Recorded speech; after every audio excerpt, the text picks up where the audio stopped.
পবিত্র শাওয়ালের দ্বিতীয় জুমাতে গরিবের হজের দিনে ইয়াউমুল জুমআতি সমাবেশের দিনে গুনাহ মাফের দিনে দোয়া কবুলের দিনে আল্লাহ সুবহানাহু ওয়া তাআলা আমাদের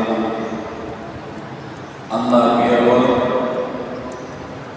মসজিদুল কুবা জামে মসজিদে আল্লাহ সুবহানাহু ওয়া তাআলা আমাদেরকে আসার তৌফিক দান করেছেন। এই জন্য আমরা সবাই অন্তরস্থল থেকে সবাই শুকরিয়া আদায় করছি। আলহামদুলিল্লাহ। লক্ষ কোটি দুরূদ আর সালাম বিশ্বমানবতার কারিম দু জাহানের বাদশাহ নবী মুহাম্মদ রাসূলুল্লাহ সাল্লাল্লাহু আলাইহি ওয়াসাল্লাম। اللهم صل على محمد وعلى آل محمد كما صليت على إبراهيم وعلى آل إبراهيم إنك حميد مجيد. اللهم بارك على محمد وعلى آل محمد كما باركت على إبراهيم وعلى آل إبراهيم إنك حميد مجيد. আলহামদুলিল্লাহ। সম্মানিত উপস্থিতি, আমার মুসলিয়ানে কেরাম, পবিত্র রমজানুল মুবারক পারিয়ে শাওয়াল মাসের আজকের এই দ্বিতীয় জুমাতে আল্লাহ সুবহানাহু ওয়া তাআলা আমাদেরকে সুস্থ এবং ভালো রেখে দুনিয়ার সমস্ত ঝামেলা থেকে বিরত রেখে আমি গুনাহগারকে আমার প্রিয় মুসলিম হাজী সাহেব মুরব্বী বাবা কলিজার টুকরা যুবক ভাইদেরকে আল্লাহ তার দয়া এবং মায়া দিয়ে রহমতের নজরে আমাদেরকে আসার তৌফিক দান করেছেন। এই জন্য আবার শুকরিয়া আদায় করছি। আলহামদুলিল্লাহ। পবিত্র কোরআনুল কারীম থেকে একটি আয়াত কারিমা তেলাওয়াত করেছি, সূরাতুল বাকারা। আল্লাহ সুবহানাহু ওয়া তাআলা শহীদদের সম্পর্কে বলেন, যারা আল্লাহর রাস্তায়, আল্লাহর জন্য, আল্লাহর প্রিয় বন্ধু মুহাম্মদ রাসূলুল্লাহ সাল্লাল্লাহু আলাইহি ওয়াসাল্লামের ইসলামের জন্য, কোরআনের জন্য, যারা দিনকে প্রতিষ্ঠা করার জন্য নিজের দিনকে, নিজের জীবনকে উৎসর্গ করে দিবে,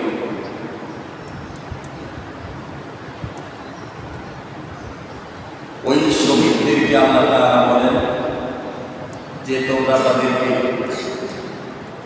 মৃত বলো না, তারা মৃত নয়, তারা জীবিত। আমি আল্লাহর কাছে তারা জীবিত এবং আমি আল্লাহ তাদেরকে কবরের মধ্যে জান্নাত থেকে রিজিক তাদেরকে দান করে বলে সুবহানাল্লাহ। তারা জীবিত, তারা রিজিক পাবে।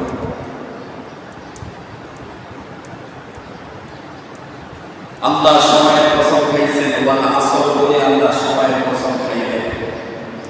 মানুষের সময় যখন ফুরিয়ে যায় তখন মানুষ যায় কোথায়? কবরে। কোথায় যায়? কবরে। এটাই আল্লাহ বুঝাইতে চাইলেন। সময় করবে, সময় খুব শেষ। আল্লাহ বিভিন্নভাবে মানুষদেরকে বুঝাইতে চাইলেন, সময়ের মোচন খেয়ে, সূর্যের মোচন খেয়ে, চন্দ্রের মোচন খেয়ে, যে সময় কত দাম, কত মূল্যবান। আমরা মানুষটা বুঝি না। প্রত্যেক দিন আমাদের মাঝ থেকে কেউ না কেউ চলে যাচ্ছে, আবার দুনিয়াতে কেউ না কেউ আসতেছে। আসাটা ফ্যাক্টর নয়, যাওয়াটা হলো ফ্যাক্টর, যে আপনি কি নিয়ে যাচ্ছেন। আসার সময় কিন্তু সবাই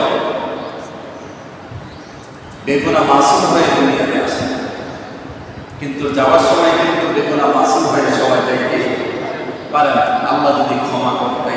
এছাড়া সম্ভব। আর দুনিয়াটা এটা এমন একটা জিন্দেগি, সুখ দুঃখ মিলাই আপনি থাকতো। আর আল্লাহ এবং রাসূল বলছেন, যারা মুমিন হবে তারা দুনিয়াতে সুখে শান্তিতে বসবাস করতে পারে না, কারণ মুমিনের জন্য এই দুনিয়াটা হলো জেলখানা, কয়েদখানা। আর জেলের মধ্যে কয়েদিরা জেলখানার মধ্যে শান্তিতে থাকে। কি বলে? শান্তিতে থাকে। আর মুমিনের জন্য এই দুনিয়াটা হলো একটা বাজার, আর দুনিয়া মাযরাতুল আখিরাহ। এখন যা সবাই করবে, যা বাজার করবে, তা নিয়ে কিন্তু রওনা দিবে। এটা আমাদের প্রিয় মুসলিম মোহাম্মদ নানু দাদা, উনি দেখেন কত সুন্দর একটা মৃত্যু।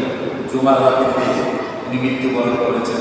ইন্না লিল্লাহি ওয়া ইন্না ইলাইহি রাজিউন। আল্লাহ তাআলা আশা করি আল্লাহ মাফ করে দেবেন, কারণ জুমার দিন অত্যন্ত ফজিলতপূর্ণ। আর জুমার দিন চাইলে কিন্তু মৃত্যুবরণ করা যায়। এটা আমার কাছে চাইতে হয়, আল্লাহ দরবারে এটা কবুল হইতে হবে, উপরে ফায়সালা হইতে হবে। আমার এক স্বাস্থ্য কাকা ময়না বিদেশ থেকে এসে এয়ারপোর্টে মারা গেছে। এই জুমার নামাজের আগে জানাজা হয়েছে। বয়স বেশি না, যুবক। আমার ভাইকেও মারা গেছে। এগুলো বলার উদ্দেশ্য হলো, মানুষ কিন্তু পরিবর্তন হচ্ছে না, নিজের গতিতে মানুষ চলছে।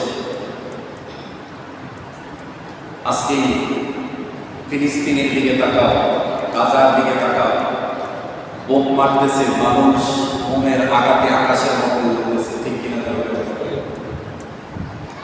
যারা চলে যাচ্ছে তারা ভাগ্যবান, আমরা যারা আছি আমাদের ব্যাপারে বিপদ আছে। কি বলেন? ঠিক কিনা? 200 কোটি মুসলমান সমগ্র পৃথিবীতে, আর সর্বোচ্চ 80 থেকে 1 কোটি ইহুদি। আমরা আমাদের মুসলমান জায়গার মধ্যে না থাকার কারণে আমরা আজকে মার খাচ্ছি।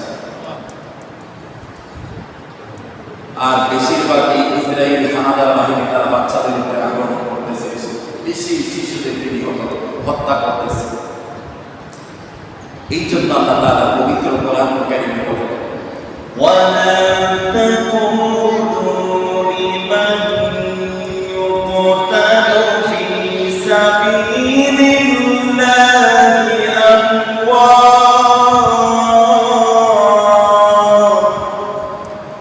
বাল আহয়াউ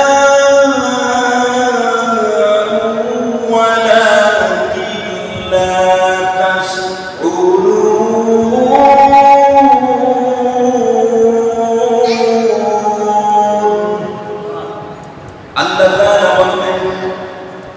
আমি আল্লাহ রাস্তায় যারা নিহত হয়, শহীদ হয়, তাদেরকে তোমরা মৃত বলো না, তারা জীবিত।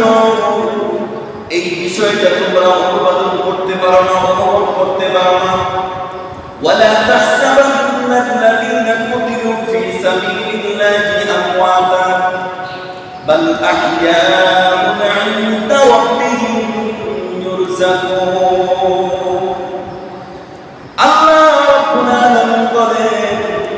যারা আমি আল্লাহ রাস্তায় জীবন দেই, শহীদ হয়ে যায়, আমার জন্য নিজের জীবনটা কোরবান করে দেয়, তোমরা তাদেরকে কখনো মৃত্যু বলিও না।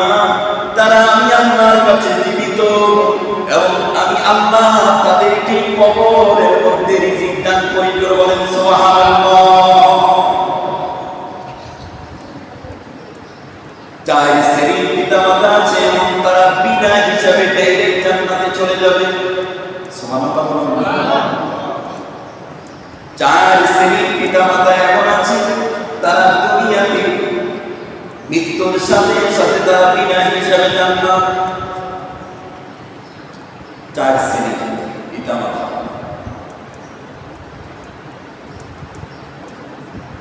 এক নাম্বার হলো তারা আল্লাহর কোরআনের জন্য, ইসলামের জন্য জীবন দিবে যারা।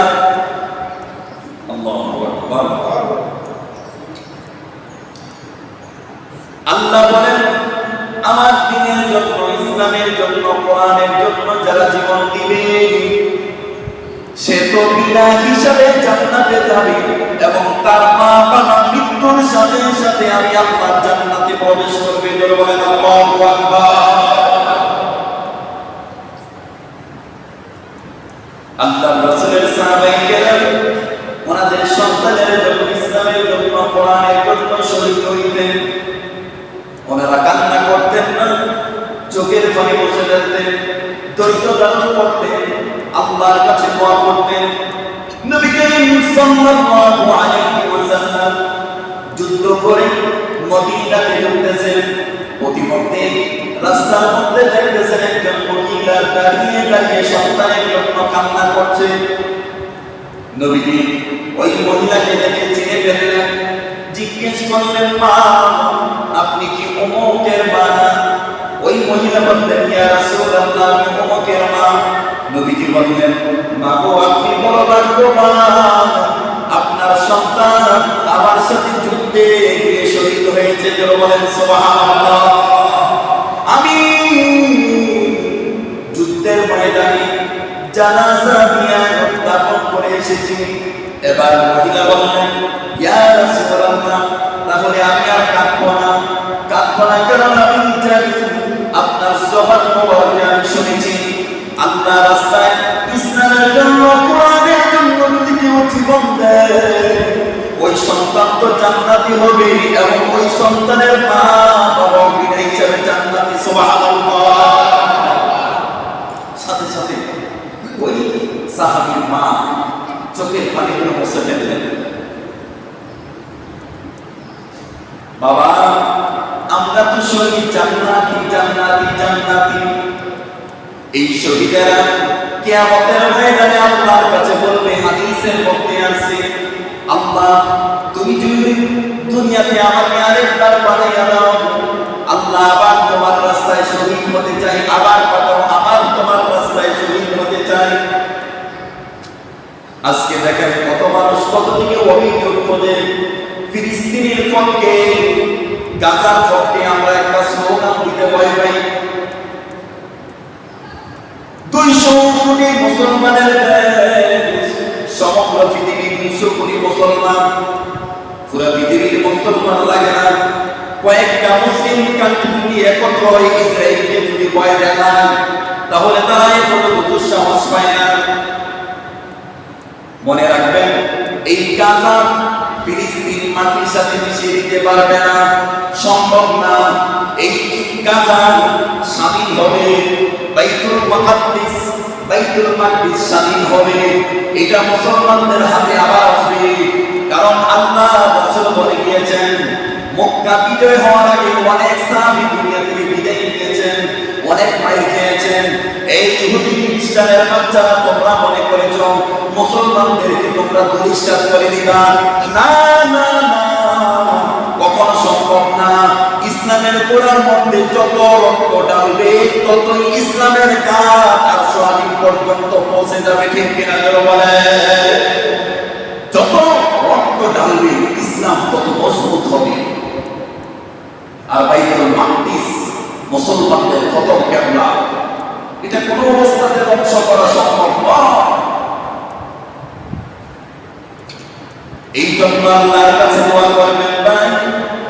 যেইভাবে হোক আল্লাহ যেন শাহাদাতের মৃত্যু দান করে। এটা এমন একটা মৃত্যু, এই মৃত্যুর কোনো হিসাব নাই, বিনা হিসাবে জান্নাতি। সুবহানাল্লাহ। শুধু আপনি না, আপনার মা বাবা বিনা হিসাবে জান্নাতি। এই এক নাম্বার গেল। দুই নাম্বার হলো ওই সমস্ত সন্তানের পিতা মাতা ভাগ্যবান যারা, যাদের সন্তান দুনিয়াতে আলেম হয়, কোরআনে হাফেজ হয়, যাদের সন্তান এই দুনিয়াতে কোরআনে হাফেজ এবং আলেম ওই অনুপাতে সে তার জীবনযাপন করে এবং মৃত্যুবরণ করে, ওই আলেম এবং হাফেজের মা বাবা কিয়ামতের ময়দানে বিনা হিসাবে জান্নাতে প্রবেশ করে। সুবহানাল্লাহ। কুল্লুহুম কদ ওয়াজাবাত লাহুম নার। একজন কোরআনে হাফেজ এবং 10 জন ব্যক্তিকে সুপারিশ করে জান্নাতে নিয়ে দেয়। যেই 10 জনের জন্য আল্লাহ জাহান্নাম ওয়াজিব করে দিয়েছিলেন, এরকম 10 জন জাহান্নামীকে একজন কোরআনে হাফেজ সুপারিশ করে করে জান্নাতে নিয়ে যাবে। এক নম্বর হলো তার মা এবং বাবা। সুবহানাল্লাহ।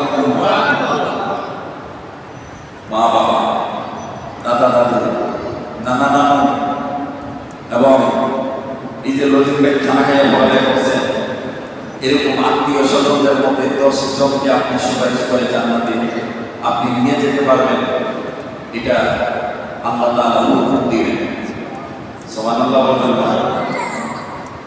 আপনি ছেলেরে পারেন নাই, তো আপনি ছেলের ঘরের নাতিকে হাফেজ বানান, আলেম বানান।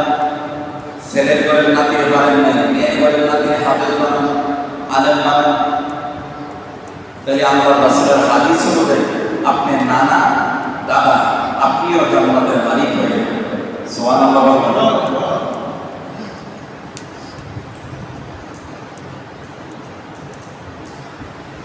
একজন কোরআনে হাফেজের কত মূল্য, একজন আলেমের কত মূল্য আমরা তো বুঝি না। না বুঝার কারণে আমাদের সন্তানগুলোকে আলেম বানাই না, হাফেজ বানাই না। এই যে ডাক্তার, ইঞ্জিনিয়ার, বাংলা, অঙ্ক, ইংরেজি, এগুলো কতক্ষণ দুনিয়াতে নিঃশ্বাস আছে, ততক্ষণ এগুলো চলবে ততক্ষণ।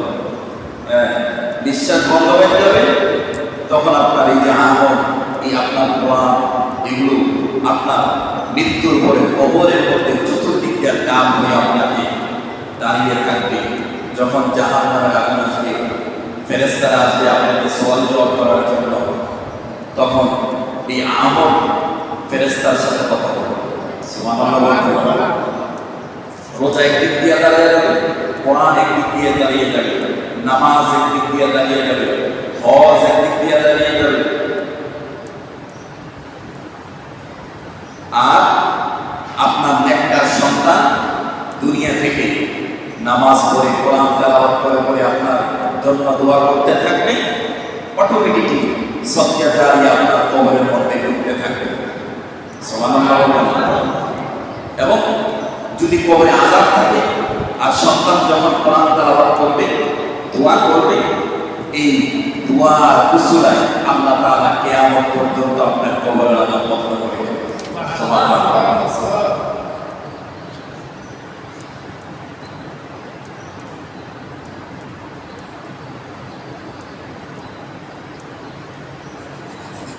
আমরা আসলে বুঝি না, মানুষ বুঝতেছি না, পাগলের মতো আমরা ঘুরতেছি, খাইতেছি আর ঘুমাইতেছি। ফিলিস্তিন, গাজাতে যারা আছে তাদের দিনও চলে যাচ্ছে, আমাদের দিনও যাচ্ছে। যারা সুখে আছে তাদের দিনও যাচ্ছে, যারা দুঃখে আছে তাদের দিনও চলে যাচ্ছে। সবাই কারোর জন্য অপেক্ষা করছে।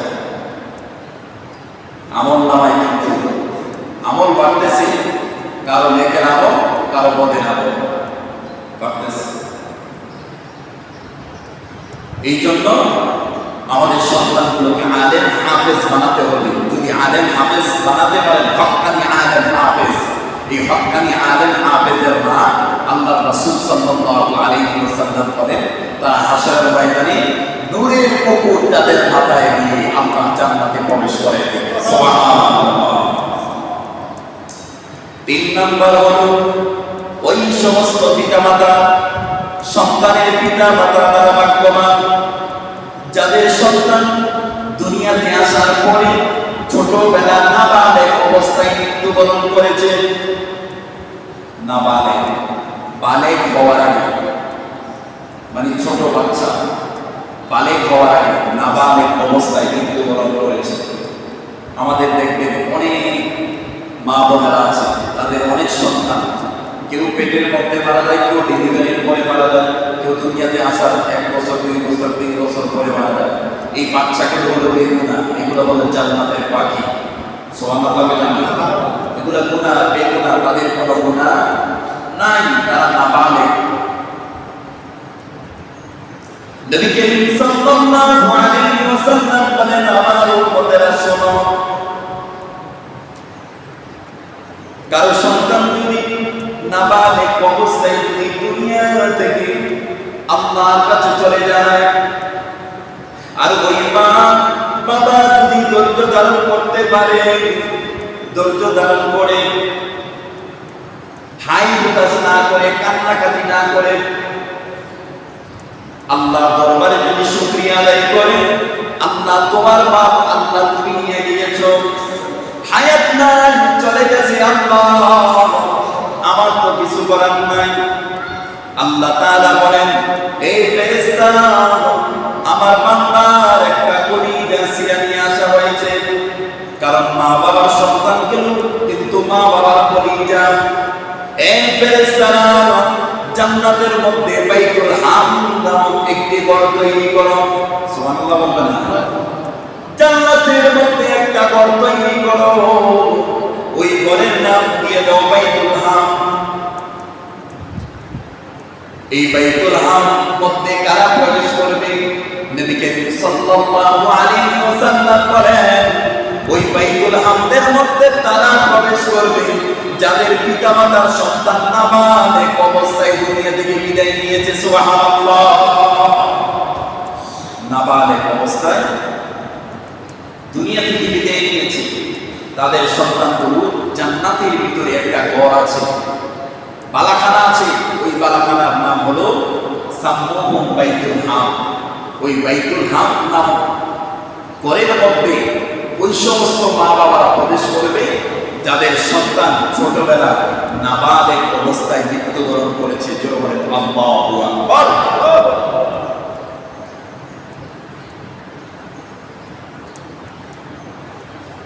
আব্দুর রহমান রাহমাতুল্লাহ আলাইহি যত বিখ্যাত একজন ওলি,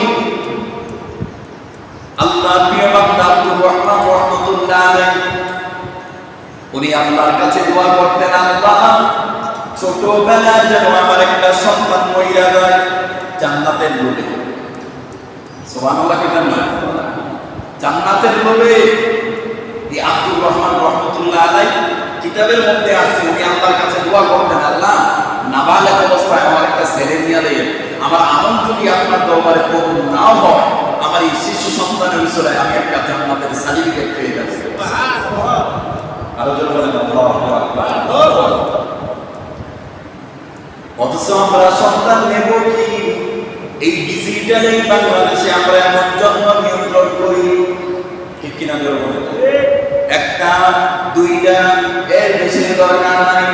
অথচ আমাদের মা, আমাদের চাচি, আমাদের দাদি, আমাদের নানি যারা ছিলেন 5 জন 7 জন 10 জন পর্যন্ত দুনিয়াতে আছে না? কথা বলেন আছে না? অথচ এখন আমাদের স্ত্রীরা একটা দুইটা মিলে অবস্থা খারাপ।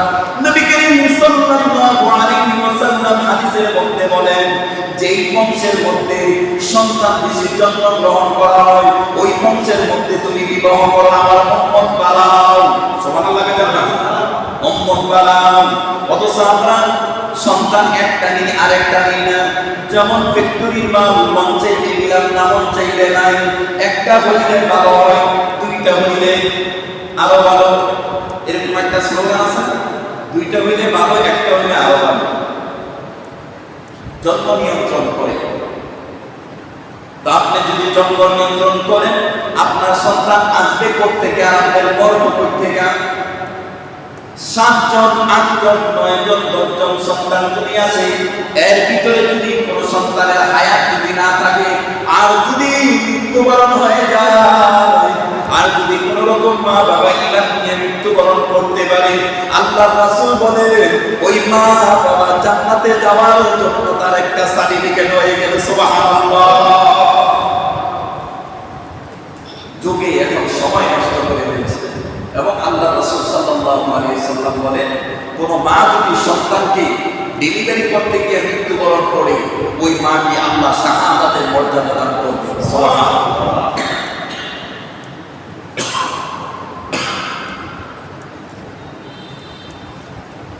অনেক মা দেখবেন ডেলিভারি করতে গিয়ে মা মারা যায়। আসলে শহীদের মৃত্যু, শাহাদাতের মর্যাদা। শাহাদাতের মৃত্যু যে কি মৃত্যু তো জানেন না, আমরা তো বুঝি না। আফসোস করবো, আফসোস।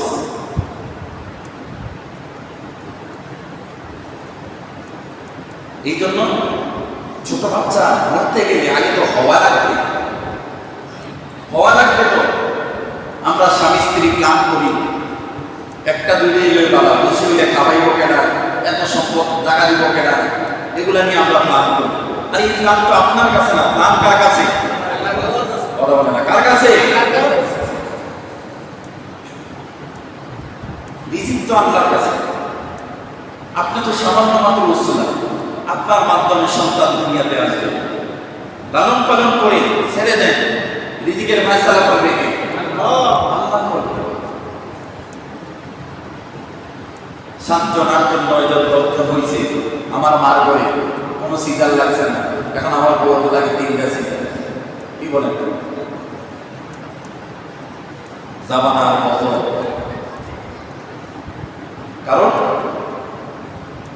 বাচ্চা পেটে আসার আগেই তো আমরা হসপিটালে দৌড়াই, ব্যথা ওঠার আগেই আমরা হসপিটালে রুম বুকিং করে ফেলি সিজারের জন্য। কি বলেন? ঠিক কি? আমরা তো নিয়ত করে এই হসপিটাল, অথচ তাওয়াক্কাল আল্লাহর উপরে করি না যে বাঁচি আর করি, চেষ্টা করব। ম্যাক্সিমাম সিজার নরমাল হইতো, কিন্তু এই ডাক্তারের কাছে যাইয়া এই জীবনটাই শেষ, লাইফটাই শেষ। এই সিজারের মধ্যে এমন একটা ইনজেকশন ব্যবহার করে কবরের মধ্যে, যেটা যা ইনফেকশন হয়ে যায় তার জীবনের লাইফ শেষ। আল্লাহ আমাদেরকে হেফাজত করুন, সবাই বলেন আল্লাহুম্মা আমিন। আর আমাদের মা বোনেরা তো বাচ্চা পেটে আছে, কি বলবো, ঠিক মতো নামাজ পড়ে না, কোরআন পড়ে না, আল্লাহর কাছে চায় না। ওই যে মোবাইল নিয়ে ব্যস্ত থাকে, তো সন্তান আর ভালোই উপর থেকে কারণ মা যেটা করবে সন্তান এটা তার ব্রেইনের মধ্যে আসর করে। মা ভালো বলবে, সন্তানের এটা ব্রেইনের মধ্যে আসর করে।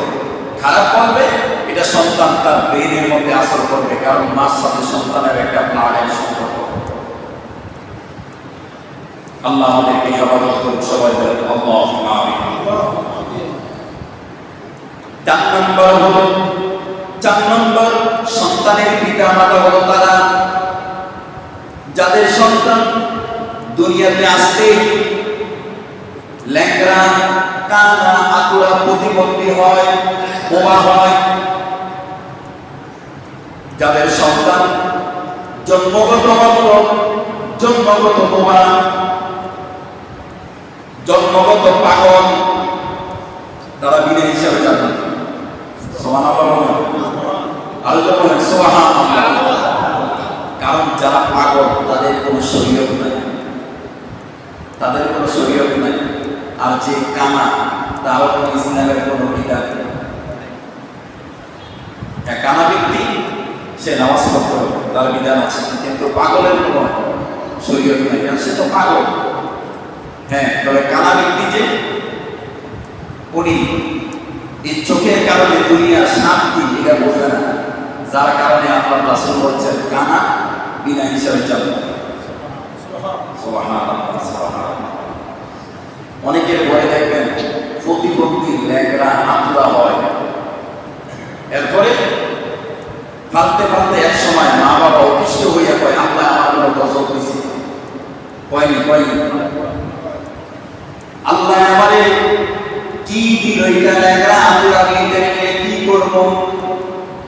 কিতাবের মধ্যে আছে তবে বলা দিছে বলিও না এটা তোমার গজব নয়, এটা তোমার রহমত। এই যে সন্তানটাকে তুমি লালন পালন কইরা বড় করলা, এই পাগল এই কানা সন্তানের ওসিলায় আল্লাহ তুমি মা বাপকে বিনা হিসাবে আল্লাহ জান্নাতের মালিক বানায়া দিবে। সুবহানাল্লাহ। আবার অনেকে কয় কি এমন পাপ করছে, এভাবে ফল কি বলে ঠিক কিনা, এমন পাপ করছে এই জন্য তাই তাই চুপ এরকম ল্যাংড়া হয়েছে, আঁকুড়া হয়েছে, এরকম ঘোড়া দেয়, এরকম বলে। খবরদার, এরকম বলা যাবে না, কারণ সে পাপ করছে, পাপের ফল হিসাবে হচ্ছে এটাকে আমরা জানে কি আল্লাহই ভালো জানে। এই জন্য কারো সন্তান যদি ল্যাংড়া আঁকুড়া প্রতিবন্ধী কানা পাগল হয় তাদেরকে অবহেলা করবেন না, অবহেলা করবেন না। কানা বানাইছে কে? আল্লাহ বানাইছে। বোবা বানাইছে কে? আল্লাহ বানাইছে। পাগল বানাইছে কে? আল্লাহ বানাইছে। এই যে আপনি মেহনত করতেছেন এটা রসুলাই আল্লাহ আপনাকে দিবে। আল্লাহু আকবার বলবেন না।